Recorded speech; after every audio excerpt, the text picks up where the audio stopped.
Saudações aos nossos ouvintes, sejam bem-vindos ao nosso podcast Além do Diagnóstico, Desafios na Ética e Direito Médico, um podcast voltado para a discussão, para a apresentação, para a introdução, para a conceituação de vários cenários em que se exerce a medicina.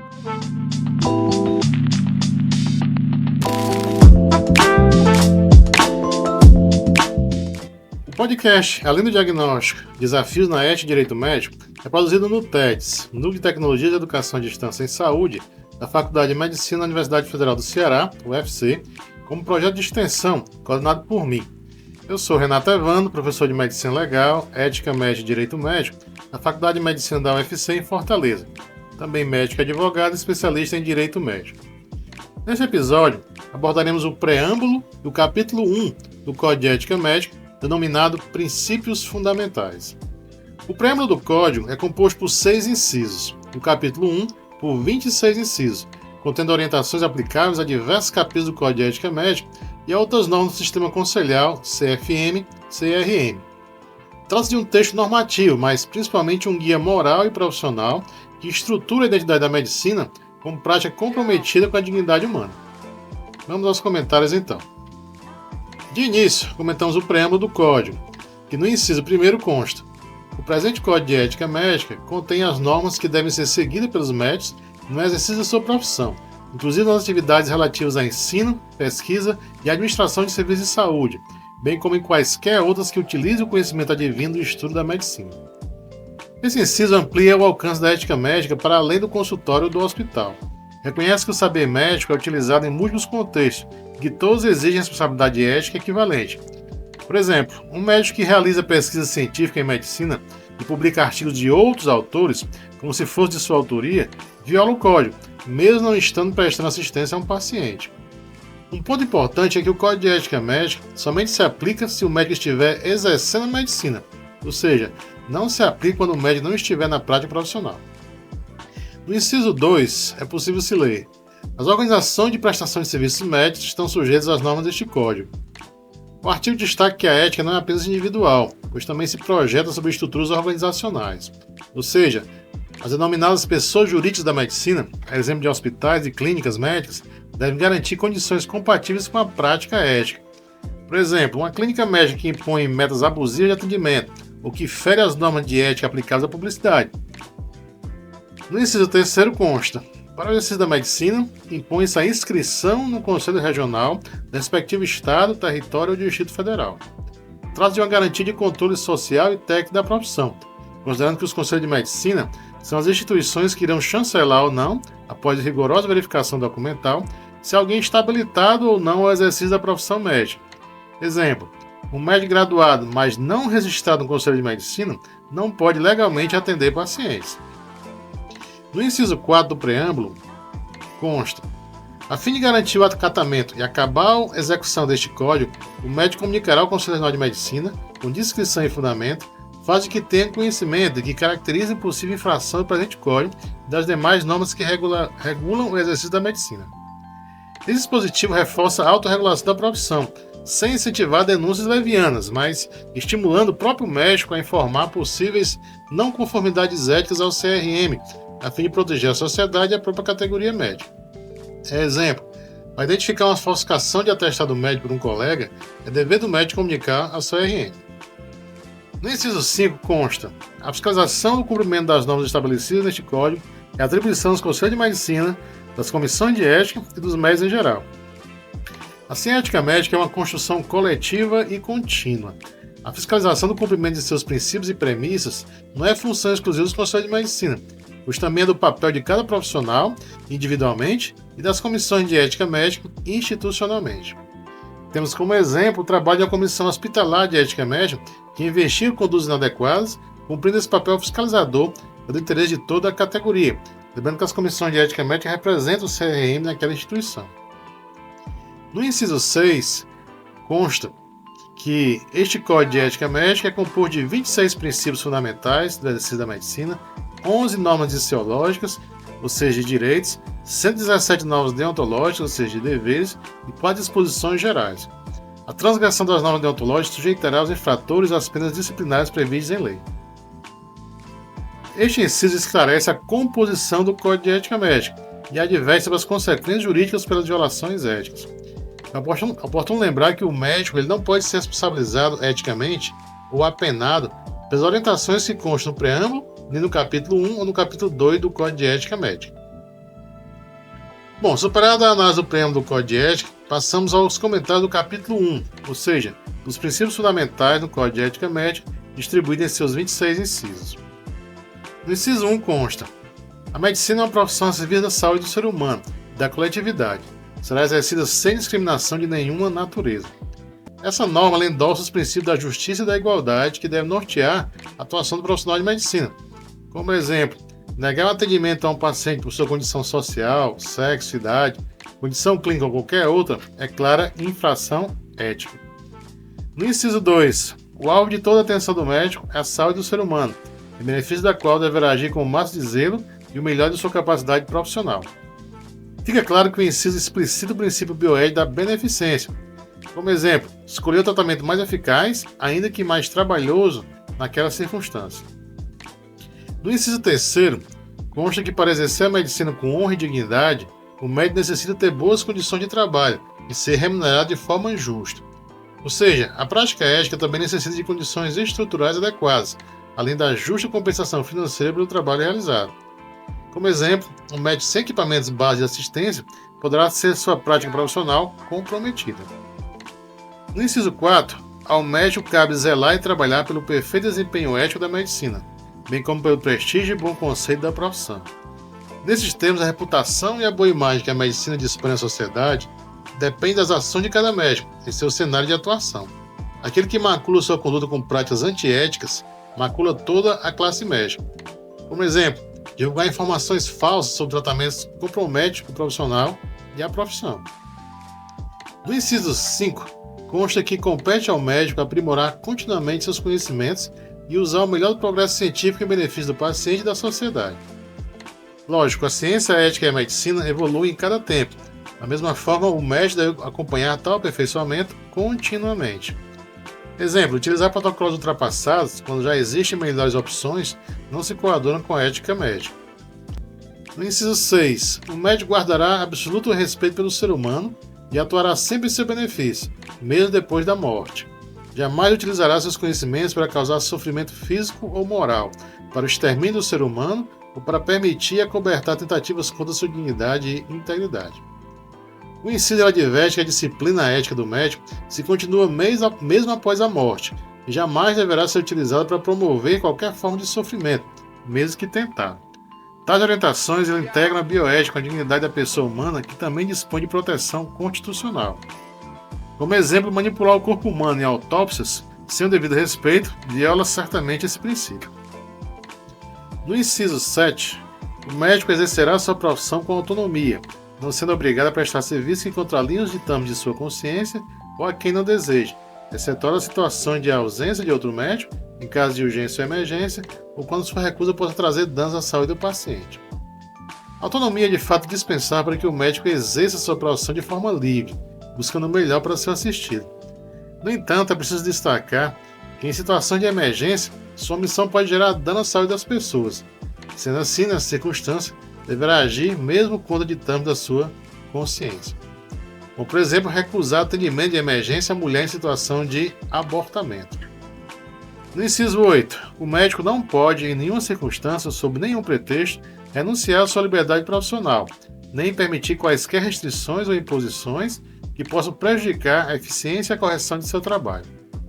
Esse inciso complementa o anterior ao reafirmar a autonomia do médico. Nesse cenário, o médico deverá agir sem qualquer interferência externa. Como exemplo, um plano de saúde que limita a conduta médica adequada, restringindo a solicitação de exame complementar indicada na situação clínica de certo paciente. O médico não pode se submeter a tais restrições. No inciso 9, a medicina não pode, em nenhuma circunstância ou forma, ser exercida como comércio. Deve ficar cristalino: medicina não é comércio, não existe para oferir lucros. Não significa dizer naturalmente que o médico não deva ter a justa remuneração pelo seu trabalho. O que isso não admite é que o comércio e a prática mercantil sejam condutores da sua atuação.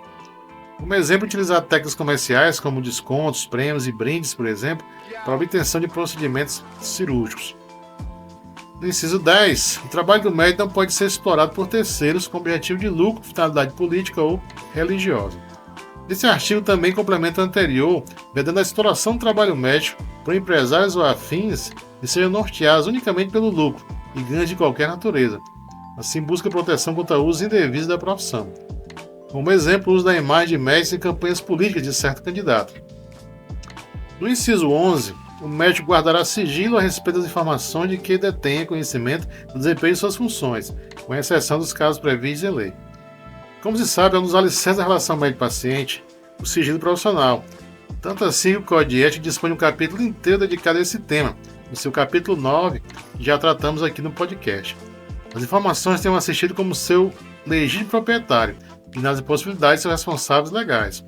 O exemplo clássico é a vedação e divulgação de diagnósticos sem autorização, ainda com mais razão em tempos de redes sociais.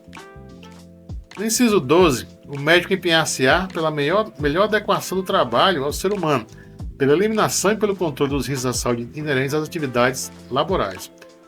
Um dos fundamentos da vida em sociedade é o trabalho, e como tal, ele deve ser exercido em condições adequadas de saúde. Assim, a saúde do trabalhador também é responsabilidade médica, que deve sempre orientar as melhores condutas para afastar as enfermidades laborais. Esse princípio visa integrar medicina e saúde ocupacional, como exemplo de identificação dos riscos em ambiente industrial. No inciso 13, o médico comunicará às autoridades competentes quaisquer formas de deteriorização do ecossistema prejudiciais à saúde e à vida. Em complemento ao anterior, esse princípio norteia o papel do médico em face da desejada proteção ambiental relacionada à saúde, ao reconhecer seus impactos, a exemplo dos descartes inadequados de lixo e certos serviços de saúde. No inciso 14, o médico empenhar-se-á em melhorar os padrões dos serviços médicos e em assumir sua responsabilidade em relação à saúde pública, à educação sanitária e à legislação referente à saúde. Aqui destaca o compromisso da medicina com a saúde pública, em face da legislação e da orientação sanitária. Fica explícito, portanto, que o cuidado deve caminhar além do indivíduo, deve, portanto, se estender ao ambiente. No inciso 15, o médico será solidário com os movimentos de defesa da dignidade profissional, seja por remuneração digna e justa, seja por condições de trabalho compatíveis com o exercício ético profissional da medicina e seu aprimoramento técnico-científico. A postura do profissional em face das lutas para o exercício da medicina deverá ser solidariedade na defesa da profissão, sempre tendo como norte a dignidade da sua atuação e que inclui a justa remuneração na prática técnica e ética. Procura-se então valorar a união profissional, exemplo dos movimentos por melhores condições de trabalho. No inciso 16, nenhuma disposição estatutária ou regimental de hospital, de instituição pública ou privada limitará a escolha pelo médico dos meios cientificamente reconhecidos a serem praticados para o estabelecimento do diagnóstico e da execução do tratamento, salvo quando o benefício do paciente. Em prol da sociedade, o médico deverá se conduzir com a melhor liberdade terapêutica, baseada no que mais aprimorada a ciência dispõe, seja para diagnosticar ou para tratar. Assim, deve-se proteger a decisão clínica. O exemplo patente seria de escolher um tratamento adequado, mesmo contra pressões institucionais. No inciso 17, as relações do médico com os demais profissionais devem basear-se no respeito mútuo, na liberdade e na independência de cada um, buscando sempre o interesse e o bem-estar do paciente. O trabalho em equipe é essencial em diversas situações do exercício da medicina. Sendo assim, o respeito mútuo entre profissionais de saúde, em cada atividade ética e legal que exercerem, deverá ser o mandamento. A integração de saberes e auxílio potencializam o princípio bioético da beneficência, aplicável a todo profissional da ciência da saúde. No inciso 18, o médico terá para com os colegas respeito, consideração e solidariedade, sem se eximir de denunciar atos que contrariem os postulados éticos. Em complementação ao princípio anterior, a postura da relação entre médicos deverá ser de solidariedade, com a responsabilidade ética sendo o motor dessa interação. Assim, deverão se conduzir juntos em benefício da sociedade, mas nunca para atuar em desvios ou acobertar erros.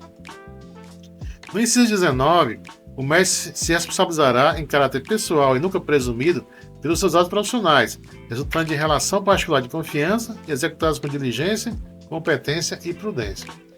Esse princípio ele norteia o artigo 1º do Código de Ética Médica a orientar a responsabilidade ética que deverá ser arguida a quem deu causa, e nunca de forma presumida. Em eventuais atos de negligência, imperícia ou imprudência, cada profissional é responsabilizado na exata medida da sua participação no ato de ação ou omissão. No inciso 20, a natureza personalíssima da atuação profissional do médico não caracteriza a relação de consumo. A ideia desse princípio é afastar sob o prisma ético uma lógica mercantil na medicina, ou seja, o objetivo médio do trabalho médico não deve ser guiado pela mercância ou pelo comércio. Sob o prisma jurídico, a interpretação ganha nova moldagem, pois o Código de Defesa do Consumidor também inclui o serviço médico como regulado pelas relações privadas de consumo, mas sempre destacando que paciente não é cliente, no sentido comercial ou empresarial. No inciso 21, no processo de tomada de decisões profissionais, de acordo com seus ditames de consciência e as previsões legais, o médico aceitará as escolhas de seus pacientes, relativas aos procedimentos diagnósticos e terapêuticos por eles expressos, desde que adequados ao caso cientificamente reconhecidos. Esse princípio do Código de Ética Médica consagra a autonomia do paciente em seu nível mais elevado, desde que exercida com responsabilidade e dispondo das devidas informações para tomar de decisão, de preferência conjunta com seu médico ou equipe médica. Por exemplo, um paciente bem informado e capaz que recusa o tratamento cirúrgico eletivo, tal decisão é acatada. No inciso 22, consta que nas situações clínicas irreversíveis e terminais, o médico evitará a realização de procedimentos diagnósticos e terapêuticos desnecessários e propiciará aos pacientes, sob sua atenção, todos os cuidados paliativos apropriados. Este inciso ele expressa com clareza a mudança paradigmática na medicina contemporânea, a transição de uma prática centrada na cura para uma prática que também valoriza o cuidado. De fato, em situações irreversíveis e terminais, a obstinação terapêutica, também chamada de distanásia, passa a ser eticamente reprovável. O médico ele deve reconhecer os limites da medicina e priorizar o conforto, a dignidade e a qualidade de vida do paciente. Nessas circunstâncias, assume papel os cuidados paliativos, que não significam abandono, mas sim uma assistência ativa e integral, voltada ao alívio do sofrimento físico, psicológico, social e espiritual, mesmo que não se possa mais falar em cura. O princípio da beneficência deve ser interpretado à luz da proporcionalidade. Nem tudo o que é tecnicamente possível é eticamente justificável. Procura-se não prolongar sofrimento com tratamentos fúteis. Como exemplo, um paciente com câncer em estágio avançado é internado em unidade de terapia intensiva. A equipe médica decide não iniciar nova sessão de quimioterapia e trariam efeitos colaterais severos sem benefício clínico significativo, e opta por instituir cuidados paliativos, controle rigoroso da dor, apoio psicológico e acompanhamento familiar. No inciso 23, quando envolvido na produção de conhecimento científico, o médico agirá com isenção, independência, veracidade e honestidade, com vista ao maior benefício para os pacientes e para a sociedade. De fato, a produção científica médica não é um espaço neutro. Há pressões econômicas, institucionais e até pessoais que podem comprometer a integridade da pesquisa. Este inciso impõe ao médico pesquisador um compromisso inegociável com a verdade científica. Isenção e independência significa, por exemplo, não se deixar influenciar por patrocinadores. Veracidade e honestidade implicam relatar seus resultados de forma completa, sem omissões seletivas ou manipulação de dados. A ciência médica ela cumpre sua função social quando é confiável. Fraudes, plágios ou distorções de resultados podem gerar consequências gravíssimas, inclusive na adoção de práticas clínicas inadequadas. Como exemplo, um médico participa de um estudo clínico financiado pela indústria farmacêutica. Ao analisar os dados, observa que o medicamento testado não apresentou eficácia superior ao tratamento padrão. Mesmo sob supervisão indireta para destacar resultados positivos, o médico pesquisador deverá publicar dados completos, incluindo as limitações do estudo, preservando a integridade científica. No inciso 24, consta que sempre que participar de pesquisas envolvendo seres humanos ou qualquer animal, o médico respeitará as normas éticas nacionais, bem como protegerá a vulnerabilidade do sujeito de pesquisa. Esse inciso reforça o compromisso com a bioética e com a legislação vigente, especialmente no que diz respeito à proteção de sujeito de pesquisa, complementando o princípio anterior. No Brasil, isso envolve, por exemplo, o sistema CEP-CONEP, os Comitês de Estudo de Pesquisa com Seres Humanos, que regula e fiscaliza pesquisa envolvendo qualquer ser humano no Brasil. Além disso, também é necessário destacar que o uso de animais em pesquisas também exige rigor ético, com observância de princípios como substituição, redução e refinamento, submetendo o projeto de pesquisa às comissões de ética nos animais, os chamados CEUA. Deste inciso, a noção de vulnerabilidade é central. Por exemplo, crianças, idosos, pessoas com deficiência, indivíduos em situação de pobreza ou com baixa escolaridade pode não ter plena capacidade de compreender os riscos envolvidos em uma pesquisa. Cabe ao médico garantir que esse consentimento seja verdadeiramente livre e esclarecido.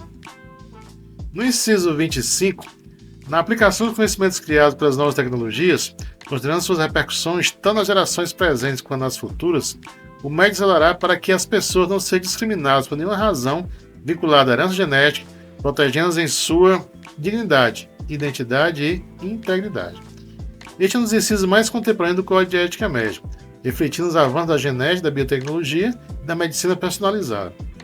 Com o mapeamento genético e a possibilidade de prever de predisposições a doenças, surgem riscos éticos significativos, como a discriminação genética. Empregadores, seguradoras ou mesmo instituições sociais poderiam, em tese, utilizar as informações para excluir ou prejudicar indivíduos. O médico, como guardião das informações sensíveis, deve atuar para impedir tais abusos. Além disso, há implicações intergeracionais. Intervenções genéticas podem afetar não apenas o indivíduo, mas seus descendentes, e se exige uma postura prudente, baseada no princípio da precaução. Como exemplo, um paciente realiza um teste genético que indica predisposição à doença hereditária. O médico orienta o paciente sobre os resultados, mas mantém o sigilo das informações, recusando a compartilhá-las com terceiros, como empregadores ou seguradoras, sem consentimento expresso. Por fim, o último inciso 26, a medicina será exercida com a utilização dos meios técnicos e científicos disponíveis que visem aos melhores resultados. Este inciso finaliza o capítulo com implicações importantes. Orienta de outra forma que o médico deve se manter atualizado e utilizar os recursos disponíveis de forma adequada, sempre visando o melhor resultado possível para o paciente. No entanto, não significa a utilização indiscriminada de tecnologias. O uso deve ser racional, baseado em evidência e adequado ao contexto clínico. Há também uma dimensão de equidade. Os recursos devem ser utilizados de forma justa, considerando a realidade do sistema de saúde. Além disso, a utilização profissional contínua é um dever ético. O médico deve se atualizar. O médico que não acompanha os avanços da ciência pode, ainda que involuntariamente, oferecer um cuidado inferior. Como exemplo, um médico generalista atende um paciente com suspeita de doença cardiovascular. Em vez de se basear apenas em métodos simples, ele deve solicitar exames atualizados e utilizar diretrizes clínicas recentes para orientar o diagnóstico e o tratamento, visando a uma abordagem baseada nas melhores evidências disponíveis. Enfim, destacamos que o Código de Ética Médica não é apenas um conjunto de regras, ele é um compromisso moral com a vida, com a dignidade e com a sociedade. Sua leitura atenta revela que a medicina, antes de ser técnica, é profundamente humana. Os incisos que analisamos revelam a medicina comprometida com valores éticos fundamentais, a dignidade, a responsabilidade, a justiça e a verdade, por exemplo. Tais princípios nos lembram que o exercício da medicina não é apenas técnico, mas também moral e ético. Observando esses princípios não é opcional, ela é a base da confiança social na profissão médica. Bom, chegamos ao final deste episódio. Espero que tenha sido esclarecedor e ampliado a compreensão sobre a organização inicial do Código de Ética Médica. Obrigado por sua atenção. Se você gostou, não se esqueça de compartilhar o podcast e ficar atento aos próximos episódios. Esse podcast é produzido no Estúdio Núcleo de Tecnologia, Educação à Distância e Saúde da Faculdade de Medicina da UFC, em Fortaleza. Na direção da Rádio TED, professor Dr. Luiz Roberto de Oliveira. E na locução esse que vos fala, o professor Renato Evandro. Até mais, fraterno abraço.